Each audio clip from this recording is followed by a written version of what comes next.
os irmãos mais uma vez na paz do Senhor Jesus, amém, irmãos? Neste dia, meus últimos agradecimentos ao pastor Antônio, pastor presidente da Assembleia de Deus aqui nessa cidade.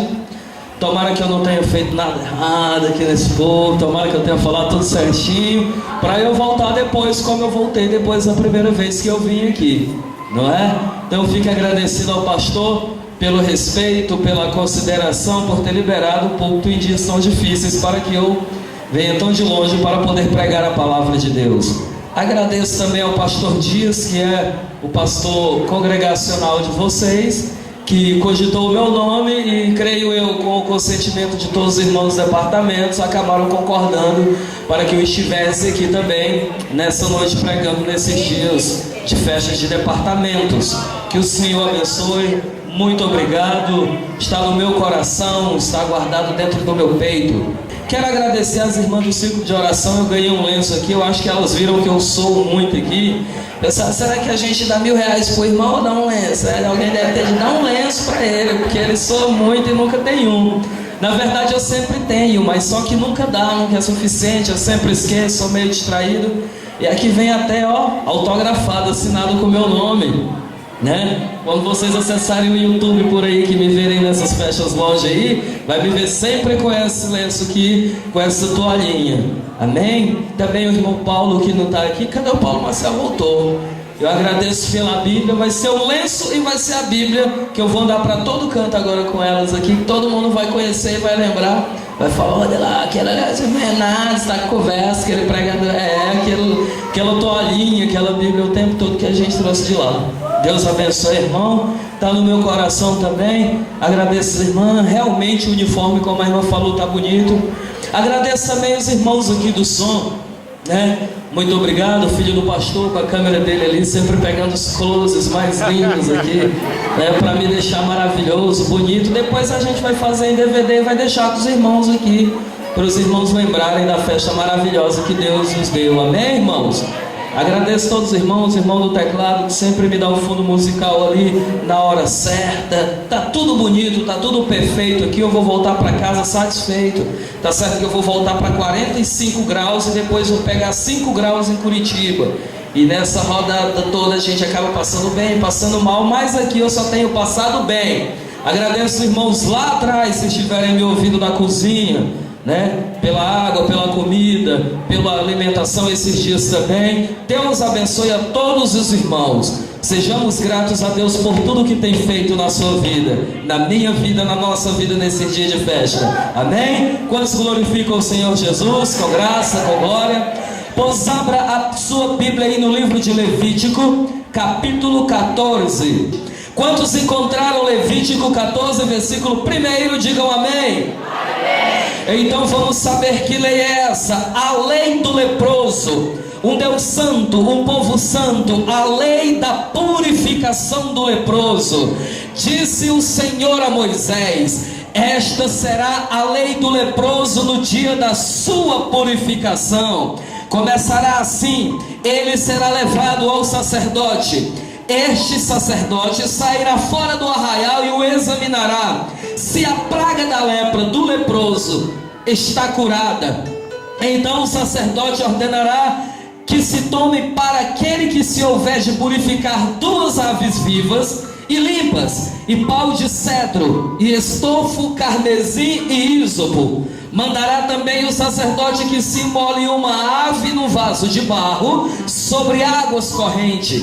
Tomará a ave viva e o pau de cedro e o estofo carmesim e o ísopo, e os molhará no sangue da ave que foi imolada sobre as águas correntes, e sobre aquele que há de purificar-se da lepra espargirá 7 vezes. Então o declarará limpo e soltará a ave viva para o campo aberto. Aquele que tem de se purificar lavará as suas vestes, rapará todo o pelo banhar-se-á com água e será limpo. Depois entrará no arraial, porém ficará fora da sua tenda por 7 dias. Ao 7º dia rapará todo o seu cabelo, a cabeça, a barba e as sobrancelhas, rapará todo o pelo, lavará as suas vestes, banhará o corpo com água e será limpo. Louvado seja o nome do Senhor. Agora no versículo 15 do mesmo capítulo diz assim: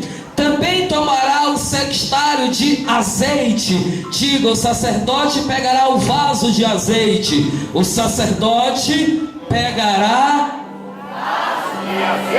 e vai fazer o que com ele? Vamos ver aí. Pegará o sextário de azeite e o derramará na palma da própria mão esquerda. Molhará o dedo direito no azeite que está na mão esquerda, e daquele azeite espargerá com o dedo 7 vezes perante o Senhor.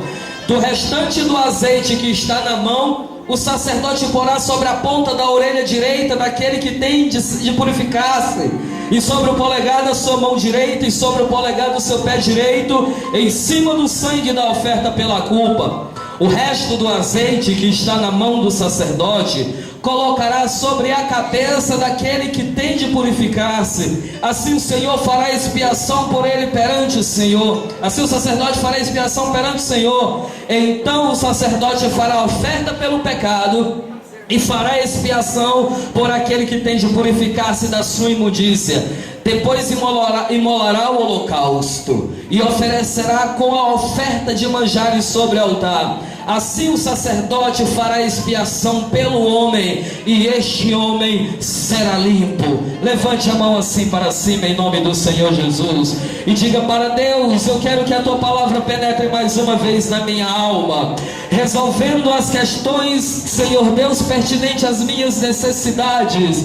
Eu peço, Senhor Deus, nessa noite, que a tua palavra venha tão intensa no coração do homem, que aquele que não te conhece recorra a ti nessa noite, que aquele que está sofrendo sinta alívio, que aquele que precisa de cura seja curado, o que precisa de restauração experimente-a nessa noite. Dê glória a Deus bem alto ao Senhor Jesus agora, e tome os seus assentos no nome de Jesus. O livro de Levítico é o livro das leis que Deus instituiu para o povo depois que havia saído do Egito. Entre uma dessas leis está essa lei do capítulo de número 14, que chama a lei da purificação do leproso. O que é a lei da purificação do leproso? Primeiramente precisamos entender o processo desta doença antiga, desta doença que numa sociedade comum foi erradicada, mas que mesmo assim ainda apresenta aqui e acolá alguns sinais na vida das pessoas. No mundo antigo, a lepra era uma doença muito comum, era uma doença que assolava não só uma, duas pessoas, como assolava uma comunidade inteira. Era uma praga que se expandia a partir do contato de uma pessoa com a outra. E quem já viu uma pessoa leprosa, ou pelo menos tem conhecimento da doença, sabe que é um tipo de enfermidade que assola desde a cabeça até a planta dos pés. Toma as mãos, toma os braços, toma os pés, toma as pernas, toma a cabeça. Sai pústulas de pus, de feridas, de manchas. Uma pessoa leprosa no mundo antigo ainda era uma pessoa que não poderia viver em contato com as outras pessoas, porque as pessoas temiam o contato porque a lepra poderia ser passado de um para o outro. Por isso mesmo é comum nós vermos no Novo Testamento, nas andanças de Jesus, ele entrando em aldeias que eram denominadas aldeia dos leprosos. Diz a palavra que Jesus Cristo, por ser o Filho de Deus, aqui e acolá passava no meio de uma aldeia onde era habitada, onde era a comunidade apenas de leprosos, porque na sociedade do Novo Testamento, no tempo de Jesus Cristo, esses leprosos eles eram colocados em comunidades à parte, separados das pessoas, para que se evitasse o contato e a proliferação da doença. Mas aqui ainda no Velho Testamento nós vemos que esse povo convivia ainda com aqueles que andavam no deserto, e Deus, por meio de Moisés, fez estabelecer uma lei para que se mantesse critérios de que aquela doença não fosse repassada e mais pessoas não ficassem adoecidas. Olha só, as pessoas poderiam viver no convívio com os outros, mas acredito eu que deveria haver algum critério, algum modo em que elas ficavam separadas, porque uma das coisas piores que a doença da lepra poderia gerar numa pessoa, além da enfermidade do corpo, era também o isolamento e o ostracismo. O leproso, ele tinha que se acostumar a viver só, ele tinha que se acostumar a viver sob o desprezo, tinha que acostumar a viver sob o isolamento, porque ninguém queria tocar no leproso, ninguém queria conversar com o leproso, porque ninguém queria correr o risco de ser contaminado por aquela doença. Ah, meu querido irmão, minha irmã e amigo, nessa noite acontece o seguinte, que de vez em quando alguém era dito que foi curado da lepra e dizia: a doença desapareceu do meu corpo, eu estou limpo, eu estou curado. Aí Deus diz para Moisés: vai acontecer o seguinte, no momento em que o leproso se declarar curado, no momento em que disser que o leproso está limpo, nós vamos fazer um ritual aqui, o ritual da purificação do leproso, para declarar realmente que ele está limpo. E então acontece toda essa rotina que nós vimos aqui no capítulo 14. O sacerdote pegava aquele homem que estava doente, levava para fora do arraial do povo. O povo se reunia e o sacerdote ia começar um trabalho de limpeza.